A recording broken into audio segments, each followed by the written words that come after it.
Usually when a hot new prospect comes by in the UFC, they do everything in their ability to promote them. We had Conor McGregor headlining events before he was even champion, but for the interim heavyweight champion Tom Aspinall, this isn't the case. It almost seems like the UFC is actually doing everything in their ability to not promote Tom Aspinall. Jon Jones versus Tom Aspinall is one of the most exciting and highly skilled heavyweights the UFC's ever seen, finishing top-level heavyweight contenders in the first round, and has the lowest average fight time in the UFC. But it's been going on 2 years since he's fought for the interim belt, and the UFC is still not giving him a title shot. So what's happening?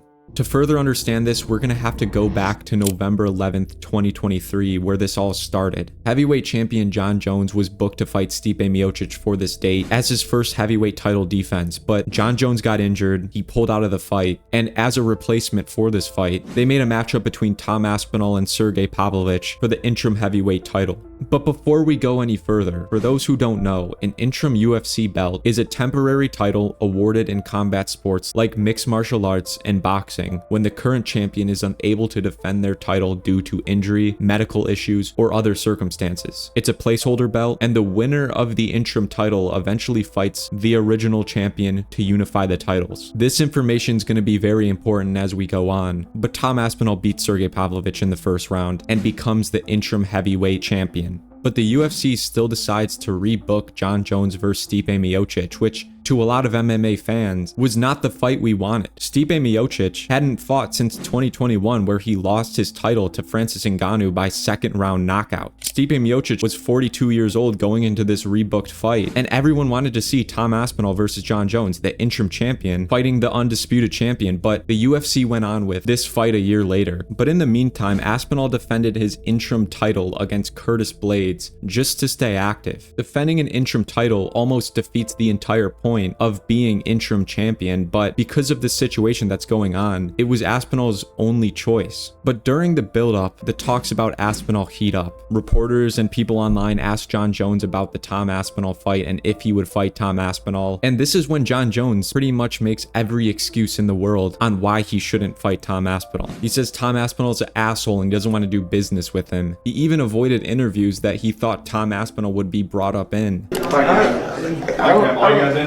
I'm not gonna do this interview.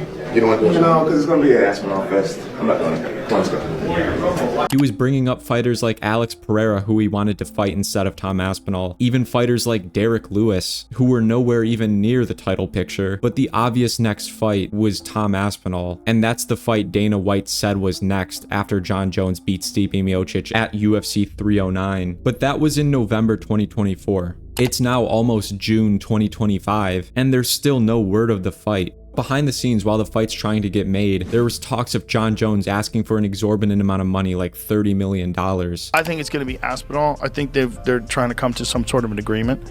The rumor is that he wants $30 million, and the UFC's going to pay it. And at first, a lot of people thought that Jon Jones was trying to price out the UFC to avoid this fight. But after those rumors, it went silent.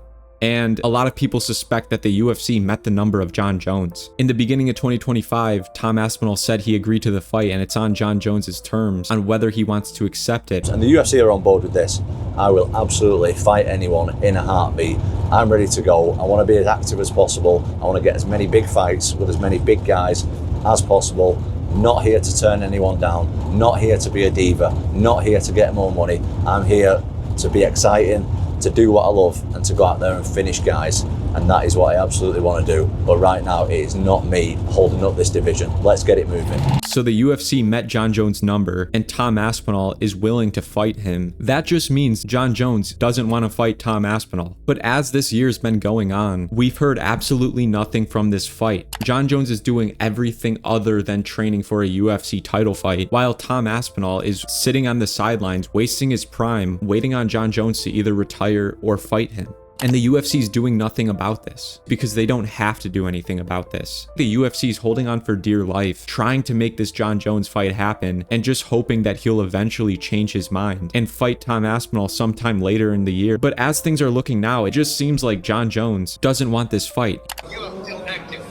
10 years left. I'm done. He said his plans were already made and that he doesn't know why the UFC is not sharing them. He's laughing about the fact that Tom Aspinall, the biggest star at heavyweight, is sitting on the sidelines wasting his prime years and can do nothing about it. But other champions like Islam Makhachev and Ilia Topuria, the moment they go up a division, the UFC vacates their title. But with Jon Jones, who's pretty much not agreeing to fight Tom Aspinall, they're not vacating him at all. The main reason is because they do not have to vacate Jon Jones like they did Ilia Topuria and Islam Makhachev, because the UFC had to make a fight per International Fight Week. That's the reason they vacated Islam Makhachev. And the reason they vacated Ilia Topuria was because they needed a fight for UFC 314. A lot of people are saying that there's a new rule for every champion that moves up has to vacate their title. That's a bunch of bullshit. The UFC does not follow one specific rule. They just do whatever they have to do. And in this case with Jon Jones, they don't have to vacate Jon Jones. There's no reason for them to do it. They don't need a fight soon, like they did with International Fight Week and UFC 314. They're happy to wait as long as possible and hope that Jon Jones will take this fight, which I think a lot of us agree that this fight's never going to happen. And as a result, the UFC is just killing one of their biggest future stars, Tom Aspinall. And I think the worst part of this is that Jon Jones has one more fight left in the UFC, yet they're prioritizing him over the future heavyweight star that's going to be there for years. And meanwhile, Tom Aspinall has no upcoming fights. He's likely not motivated to train, and time's going by in the very prime of his career, yet he's not even able to fight for that heavyweight championship. People are getting sick of this, and I don't think this can go on until November. And if it did, the UFC would just have completely shot themselves in the foot and stunted the growth of their biggest star at heavyweight, which isn't Jon Jones, it's Tom Aspinall. If Jon Jones doesn't want this fight, they need to vacate him and they need to have Tom Aspinall fight for the heavyweight championship. It's not worth it to have your biggest star at heavyweight sit out during the prime years of his career in hopes that he fights the current champion. I think the UFC is making a huge mistake here and is unintentionally destroying one of their biggest future stars in the UFC